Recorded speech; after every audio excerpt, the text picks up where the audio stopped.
Bienvenido a un estudio más de esta serie Reyes y Tronos.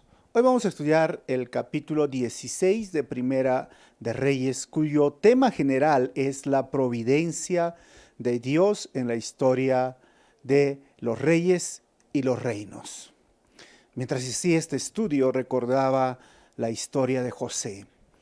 José era el menor en ese tiempo de todos los hermanos, un jovencito con mucho entusiasmo y soñó que un día sus hermanos se iban a arrodillar ante él. Y todos esos hermanos mayores confabularon para matarlo. Sí, créanme, 10 hermanos intentaron matarlo, hasta que uno de sus hermanos intervino y dijo: no lo vamos a matar, más bien vendámoslos como esclavo y vamos a recibir dinero. Y mientras él estaba en el pozo decía: hermanitos, hermanitos, no me hagan tanto daño. Hermanitos, hermanitos, suplicaba. Lo mandaron como esclavo, pasaron años en Egipto y fue de mal en peor hasta llegar a la cárcel. Y luego Dios lo sacó cuando tuvo un sueño. El faraón le dio ese don, el Señor, de poder interpretar esos sueños, y lo puso en su mano derecha. Y llegó el momento donde hubo hambruna y los hermanos se arrodillaron ante él. Ese sueño se cumplió. Y después de una serie de episodios, cuando José se presenta ante los hermanos, porque no lo reconocían por su vestimenta, obviamente, porque ellos pensaban que estaba muerto, José les dice: mire, yo sé que ustedes me hicieron daño, fue maldadoso, fue terrible lo que hicieron, pero Dios transformó, Dios cambió esto, porque sabía que ahora yo iba a salvar a mi pueblo. ¿Por qué? Porque la hambruna llegó y ellos fueron salvados por hombre José, que era el segundo en Egipto. Cuando hablamos de reyes y tronos, es lo mismo que vamos a ver en estos versículos. El reino está dividido. Ya tenemos un mapa donde Israel viene a ser la parte del norte, Judá el sur. Israel es el color marrón y Judá el color rojo. Y vamos hoy día a hablar exclusivamente de Israel. Tengo otro mapa donde vamos a hablar de Samaria. Es el momento donde se instituye la capital Samaria, porque recuerden que estaba antes en Siquén, pero ahora va a estar en Samaria. Tengo un diagrama de los reyes del norte y lo vamos a pasar rápidamente. En la línea verde van a ver el año 909 en el cual estamos ubicados. Pues vamos a ver el año 885, 841, 752, 722, 640 hasta 586. Pero ¿qué sucedió? Tenemos a Basá, Elá, Simri, Omri y Acab. Esos son los reyes que hasta este momento, hoy día, vamos a estudiar. Y luego viene Ocosías, Jorán, Jehú, Joacás, Joás, Jeroboam II, Zacarías, Salum, Manahem, Pecaya, Peca, hasta que llega el momento de la caída de Samaria en el año 722, y luego pueden ver la caída de Jerusalén, el reino del sur, en el año 586. En la parte de abajo, de color marrón, están los profetas que Dios usó: Azarías, Hanani y Jehú. Estos son los profetas que nos competen estudiar.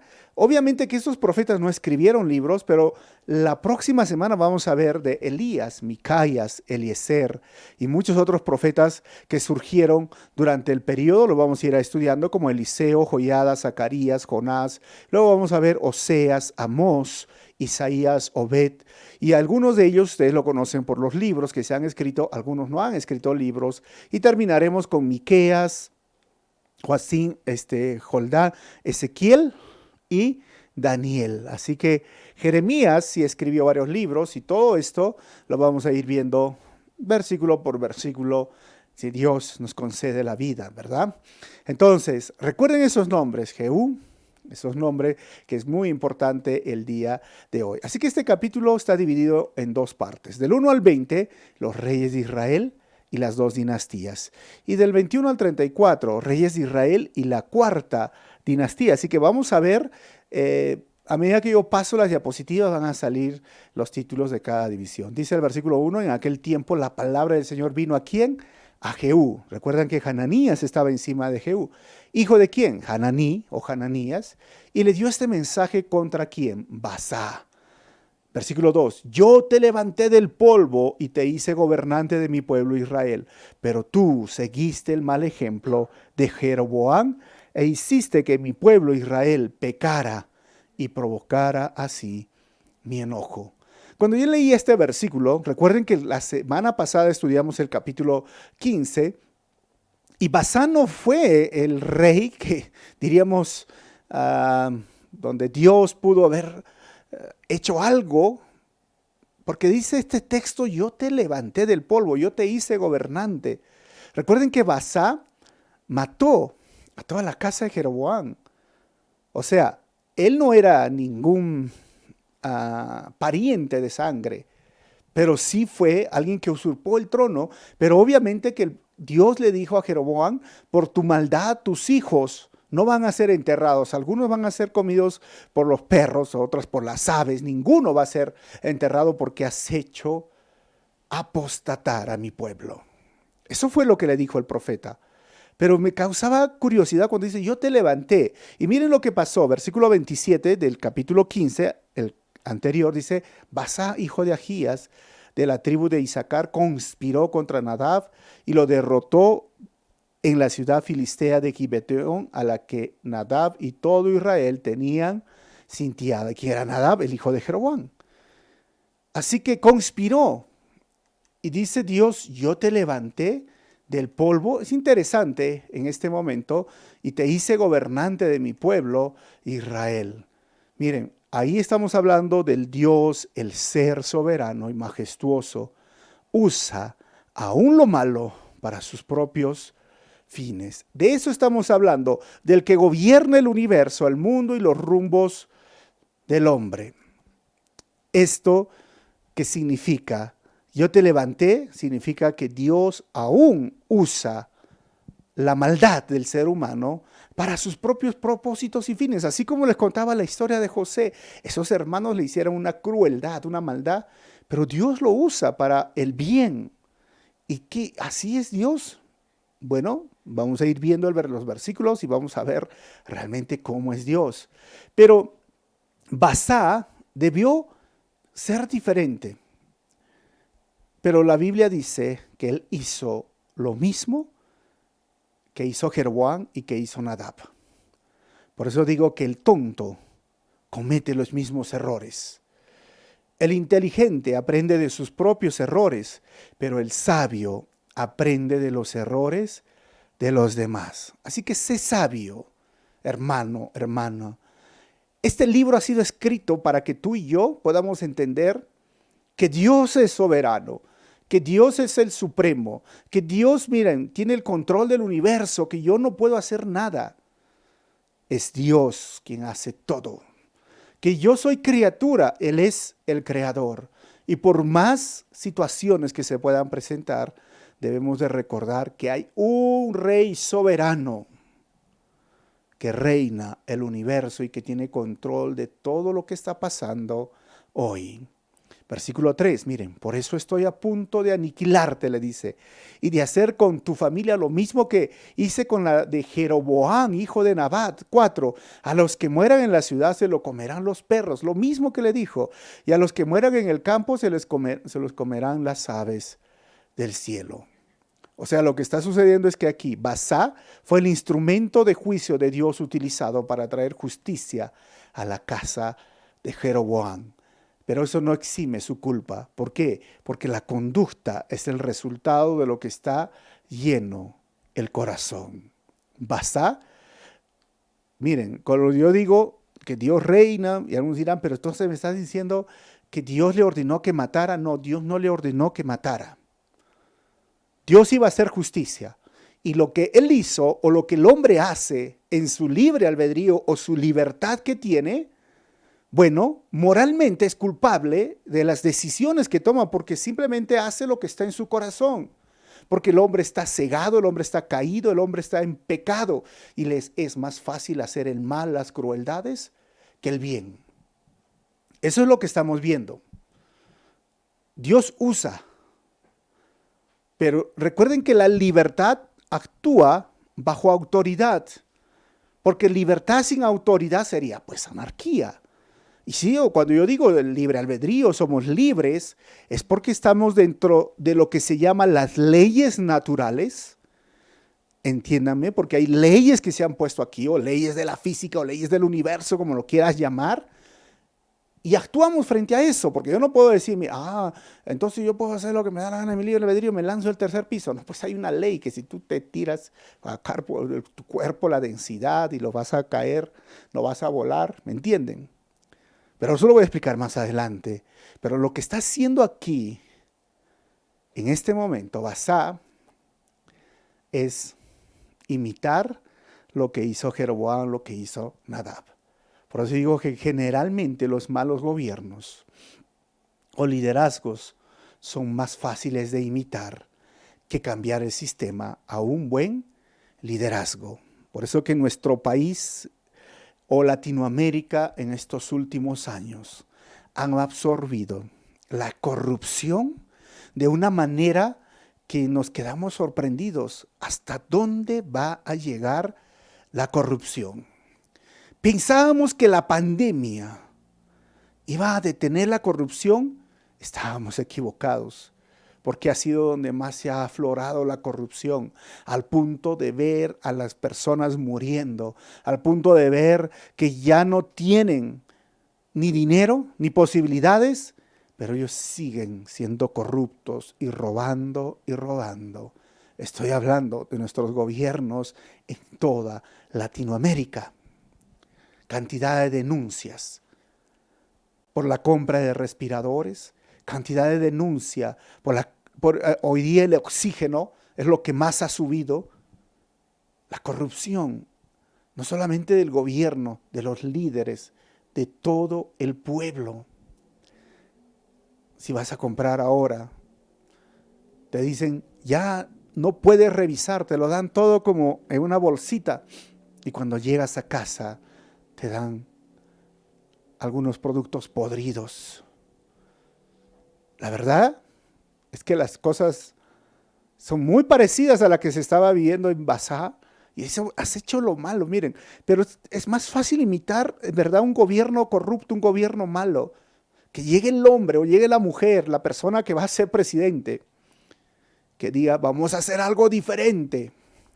Que Dios tenga compasión de nuestras naciones y que surjan líderes, gobernantes que se atrevan a hacer las cosas diferentes. Pero Dios tenía el plan para esto. Versículo 5, vamos a ver la muerte de Basá. Dice el versículo 5, los demás acontecimientos del reinado de Basá y lo que hizo y Atallas sus obras están escritos en el libro de las crónicas de los reyes de Israel. Basá murió y fue sepultado en Tirsá y su hijo Elá lo sucedió en el trono. Además, 7, además por medio del profeta Jehú, hijo de Hananí, la palabra del Señor vino contra Basá y su familia, debido a todas las ofensas que éste había cometido contra el Señor, provocando así su ira. ¿Te imaginas que provocar la ira del Señor?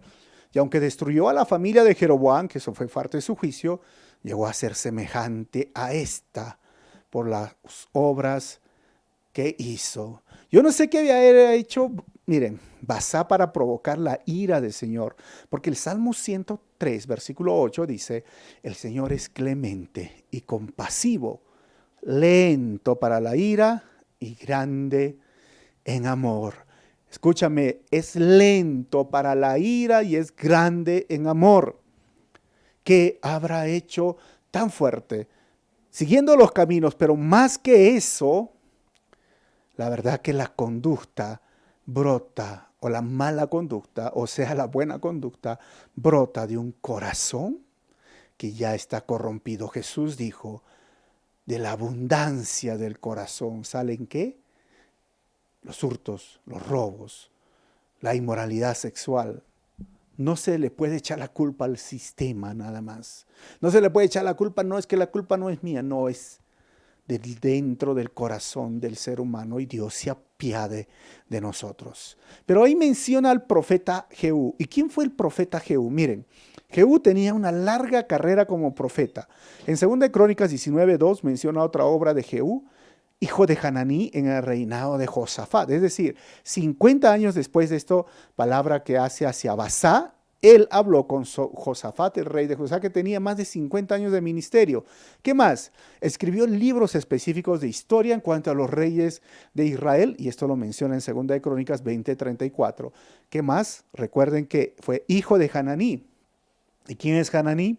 Mencionado en 2 de Crónicas 16:7-10, en relación al rey Asa. ¿Se acuerdan? ¿Se acuerdan del rey Asa? Cuando se hizo un convenio con los asirios para derrotar a Jeroboam, a este problema que hubo con Nadab, y entonces él pidió ayuda. Anteriormente Dios ya le había dado ayuda, ellos clamaron, pero ahora él no pide ayuda a Dios, sino que va de un pueblo pagano, saca los tesoros del reino y quiere hacer un convenio. Y viene el profeta Hananí y le dice, eres necio, ¿por qué no pediste ayuda al Señor? Y vas a hacer esto, y no le gusta el mensaje del mensajero y lo pone en la cárcel. Este rey lo lleva a la cárcel, a su padre. O sea, tenemos ahorita alguien que imita a Jeroboam, pero alguien, de mala forma estoy hablando, pero alguien que imita a su padre, a un profeta, y de buena forma. Por eso que muchos hijos siguen, por lo general, el estilo de vida de los padres, para bien o para mal. Para bien o para mal. Muchos normalmente siguen el estilo de Dios. Ahora, vamos a hablar este tema de lo que se llama la providencia de Dios, porque ¿cómo es que sucede esto con Jehú? ¿Qué sucede esto? ¿Por qué lo mata de esta forma? Y por qué mire, ¿qué es la providencia? Es que Dios tiene el control de todo el universo, de la naturaleza, del planeta, de la vida aún de las personas que estamos hoy viviendo. Y el propósito o la meta de la providencia divina es llevar a cabo la voluntad de Dios. ¿Para qué? Para asegurar que sus propósitos sean cumplidos. Es decir, Dios gobierna en los asuntos del hombre y obra a través del orden natural de las cosas. Proverbios 21:1 dice, en las manos del Señor, el corazón del rey es como un río, sigue el curso que el Señor le ha trazado. Ahora, hay una pequeña, no sé si ustedes recuerdan en el Nuevo Testamento, el Nuevo Testamento, el libro de Hechos, Pablo fue alcanzado justamente por la providencia de Dios. ¿Cómo así? Pablo iba en camino a Damasco persiguiendo a los cristianos y es Dios donde normalmente rompe en su soberanía y hace una luz resplandeciente, se vuelve ciego, viene Ananías, lo unge, le dice, a él lo necesito para mi propósito. ¿Para qué? Para que la voluntad de Dios sea cumplida. ¿Y cuál era la voluntad? Que todos los reinos, las etnias, los pueblos conozcan su nombre, porque los apóstoles no lo estaban haciendo. Por eso Pablo es llamado el apóstol a los gentiles. Pero este apóstol a los gentiles un día quería irse para Asia y un varón macedonio se paró en su sueño y le dijo, no vayas. Él dijo, entonces vamos para eso. No, tuvo que ir a Troas. Eso estábamos hablando. Ese es el asunto de la providencia de Dios, donde Dios usa las fuerzas o los recursos naturales, pero también a los hombres, haciendo buenas acciones o malas acciones, pero para que se cumplan su voluntad. Y obviamente tienes que quitarte de la mente de que la voluntad de Dios siempre te va a traer felicidad. Muchas veces la voluntad de Dios te puede traer tristeza, como en el caso de José. La voluntad de Dios le trajo tristeza, lágrimas, frustración, lloros. Pero pasaron los años y él dijo, ahora entiendo que eso era su providencia, entiendo que eso era su voluntad soberana. Es que muchas personas han escuchado mensajes, ¿no?, donde llenos de positivismo, oh, no, la voluntad de Dios es agradable, buena y perfecta, en el sentido de ¿qué? Del éxito, de la salud, de la prosperidad material. Pero sí, yo digo, sí puede ser, y es agradable, buena y perfecta, pero es que si es que tú la entiendas, que es buena, aún en medio del dolor o el sufrimiento que estamos viviendo hoy muchas familias y muchas personas, o aún lo que está viviendo nuestro mundo.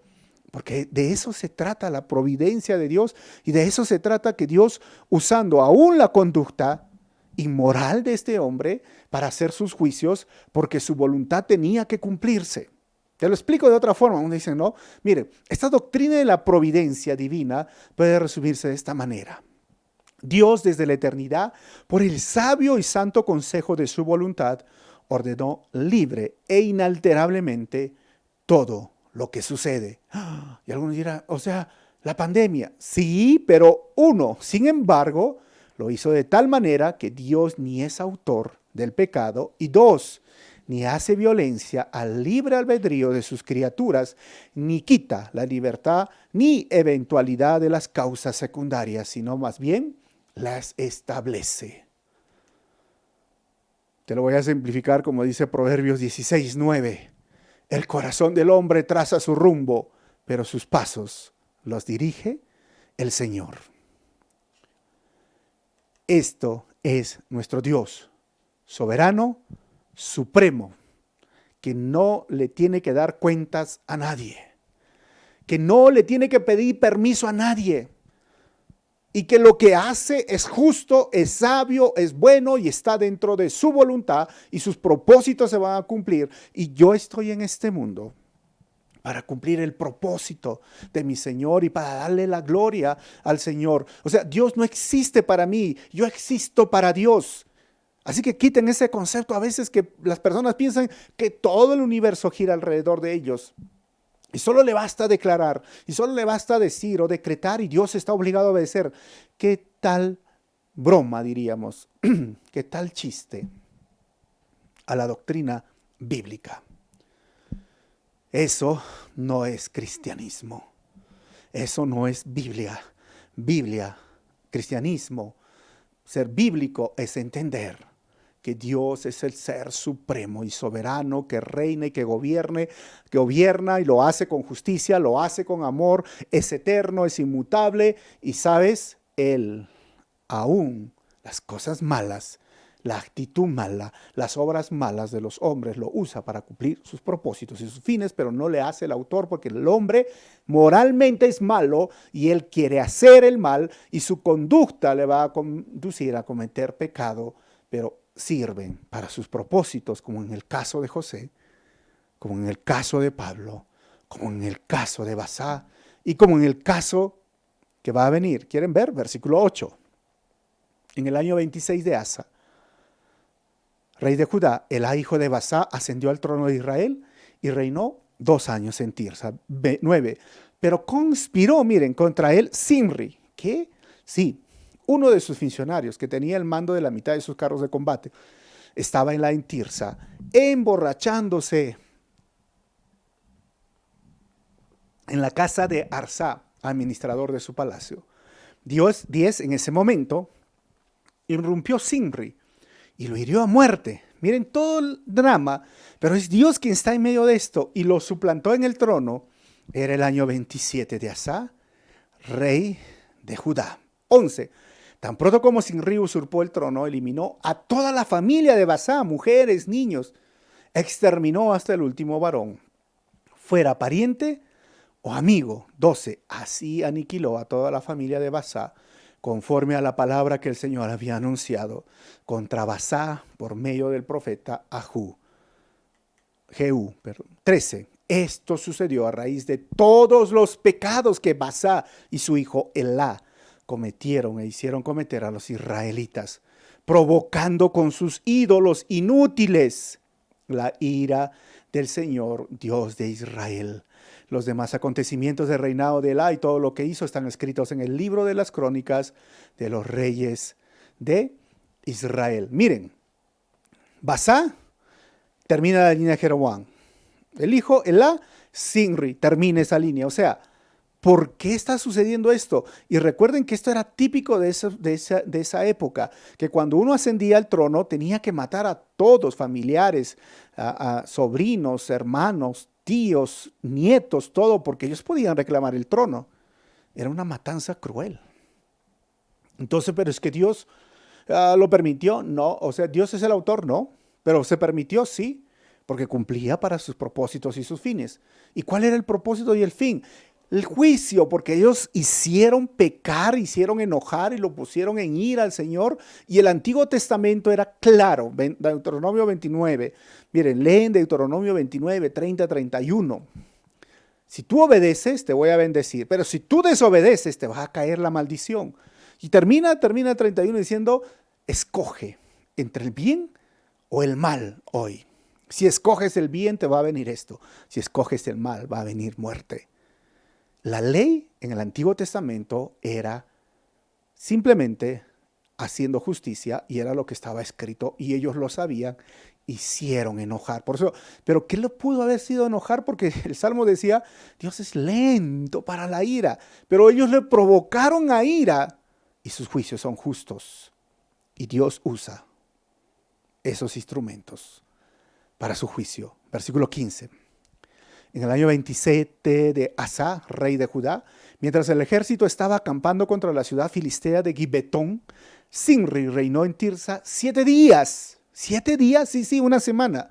16, el mismo día en que las tropas oyeron decir que Zimri había conspirado contra el rey y lo habían asesinado, allá mismo en el otro lado, en el campamento, todo Israel proclamó como rey de Israel a Omri, el jefe del ejército, otro que no era del linaje. 17. Entonces Omri y todos los israelitas que estaban con él se retiraron de Gibetón y sitiaron Tirsa. 18. Cuando Zimri vio que la ciudad estaba a punto de caer, se metió en la torre real, del palacio real, y le prendió fuego, y así murió. ¿Qué? Sí, Zimri se suicidó. Es el suicidio en el Antiguo Testamento. Fue Zimri, fue Sansón en Jueces 9:54, fue Saúl en 1 Samuel 31:4, fue Agitofel en 2 Samuel 17:23. Muchas personas se suicidaron en el Antiguo Testamento. Obviamente que es atentar contra su propia vida. Y no voy a hablar más del suicidio porque ya enseñé este tema y está grabado, pero recuerden que en el Nuevo Testamento también se ve el suicidio. Judas se suicidó. En la cultura judía era muy interesante porque eso es un estudio del suicidio y la cultura judía. Hoy, por ejemplo, recordemos que hay esperanza, que no es la solución quitarse la vida. Al contrario, perjudica más a los seres queridos que uno deja. Y también cuesta mucho, ¿no? Porque ahora, en pleno pandemia que estamos, ¿no? Tantas situaciones que vivimos, pero recuerden que hay esperanza en Jesucristo siempre. Así que si hay una persona que tiene esos pensamientos, busca ayuda especializada. Busca un pastor, un consejero. Hay terapias que pueden ayudar en algunas situaciones, pero busquen ayuda. Versículo 19. Por los pecados que había cometido, por eso, pues hizo lo que ofende al Señor, siguiendo el mal ejemplo de Jeroboam y persistiendo en el mismo pecado con que éste hizo pecar a Israel, de Zimri. 22. Los demás acontecimientos del reinado de Zimri, incluso lo que atañe a su rebelión, están escritos en el libro de las crónicas de los reyes de Israel. Versículo 21 y es la segunda parte, el reinado dividido de Omri. Entonces el pueblo de Israel se dividió en dos facciones. La mitad respaldaba como rey a Tifni, otro hijo de Ginat, y la otra a Omri. 22. Pero los partidarios de Omri derrotaron a los de Tifni, el cual murió en la contienda, y así fue como Omri ascendió al trono. 23. En el año 31 de Asa, rey de Judá, del otro lado, del sur, Omri ascendió al trono de Israel y reinó 12 años. 6 de ellos en Tirsa, porque 6 estaba dividido. Hizo lo malo. Mire, Miqueas 6:16 dice, tú sigues fielmente los decretos de Omri y todas las prácticas de la dinastía de Acab. Te conduces según sus consejos, por eso voy a entregarte a la destrucción y a poner en ridículo a los habitantes. Tendrás que soportar el insulto de los pueblos. Omri no fue tampoco un buen rey. 24. A un cierto Semer le compró el cerro de Samaria por 66 kilos de plata y allí construyó una ciudad. Y en honor a Semer, nombre del anterior propietario del cerro, lo llamó Samaria, y de ahí vienen los samaritanos, hermanos. Y Samaria se estableció como capital del norte hasta que en el año 722 fue destruido por los asirios. Samaria quedaba en una parte alta, una colina, y era difícil sitiarla, por eso que la compró. Y en honor, ya saben, puede ser una pregunta, de esas preguntas de competencia bíblica, ¿cómo sale el nombre Samaria? Ya lo saben. Versículo 25.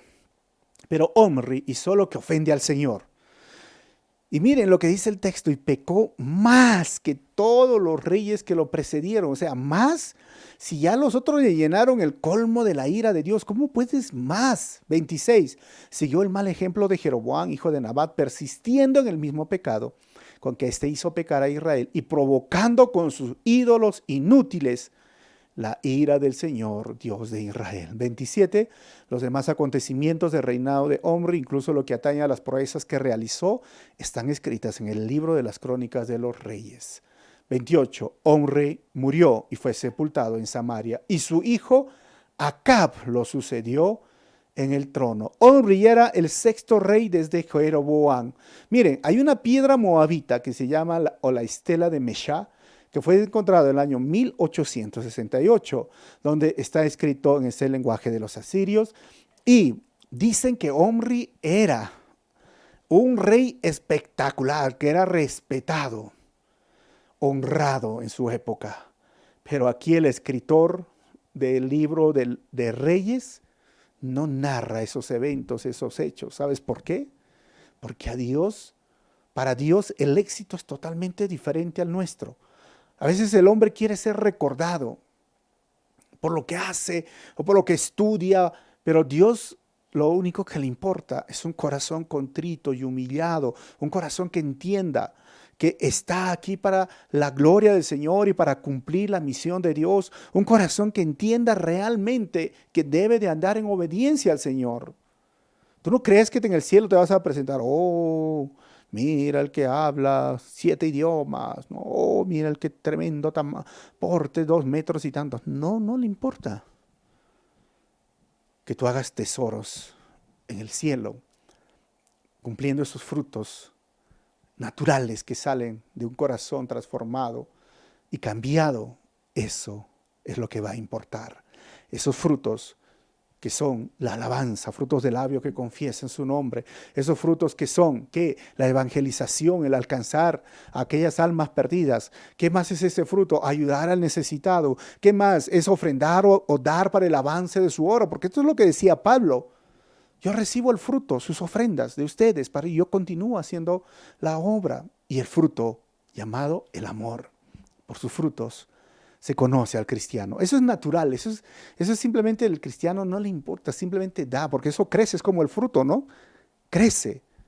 Las obras hay que esforzarse y trabajarlas. Y es interesante en oposición a lo que dice, ¿qué ofendió? Esos ídolos inútiles.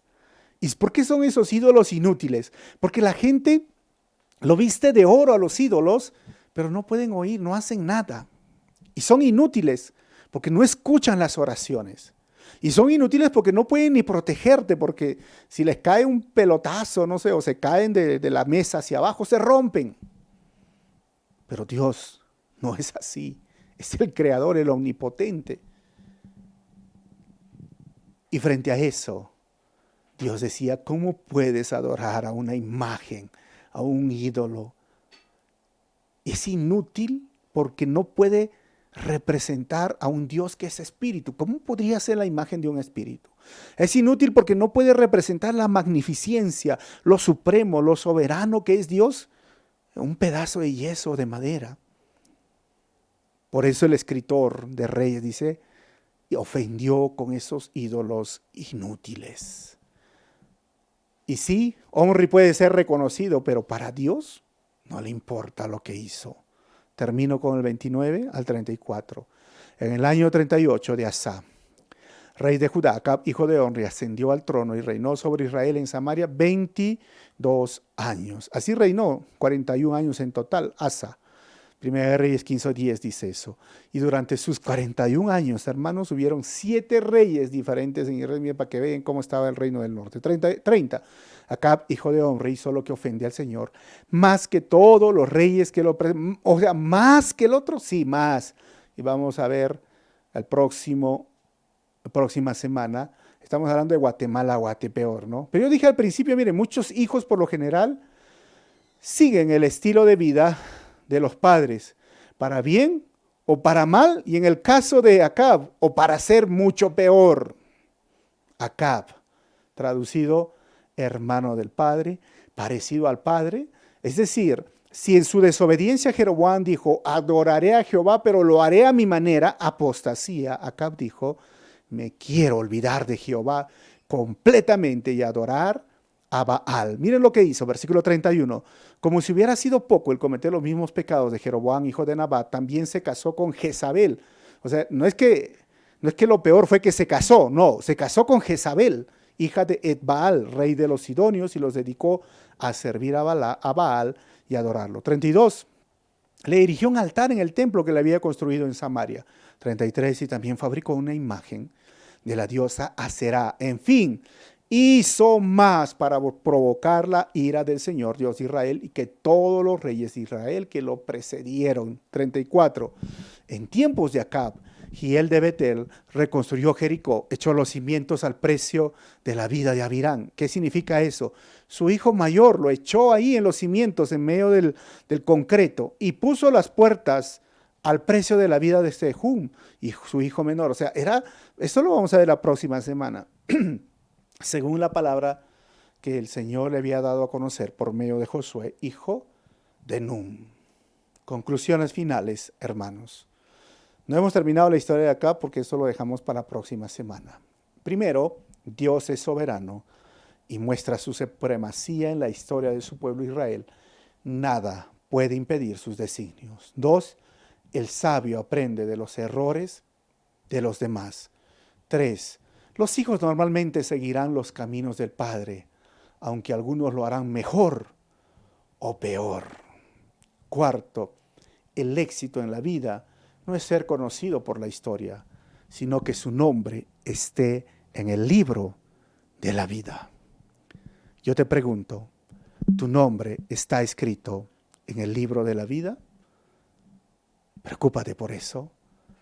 Haz tesoros en el cielo, que los frutos, recuerden que es algo natural y no le cuesta al cristiano, que se te conozca por tus frutos y no por otras cosas que a veces gastamos mucho tiempo, porque si viene hoy una catástrofe mundial, general, natural, no te vas a llevar ese cuadro, no te vas a llevar ese trofeo, no te vas a llevar ese diploma, no te vas a llevar ese mueble, no te vas a llevar nada, pero sí los tesoros en el cielo los vas a tener siempre. Oramos. Padre, te agradecemos por este tiempo. Gracias por tu amor, tu misericordia. Y gracias por tu providencia, porque si no nuestra vida sería un desorden. Si tú cumplieras todo lo que yo soñé, la verdad es que no estaría aquí. Si tú me hubieras hecho caso a muchas peticiones, no estaría aquí. Es tu providencia, es tu soberanía, es tu amor, es tu gracia, es tu propósito que nos mantiene aquí.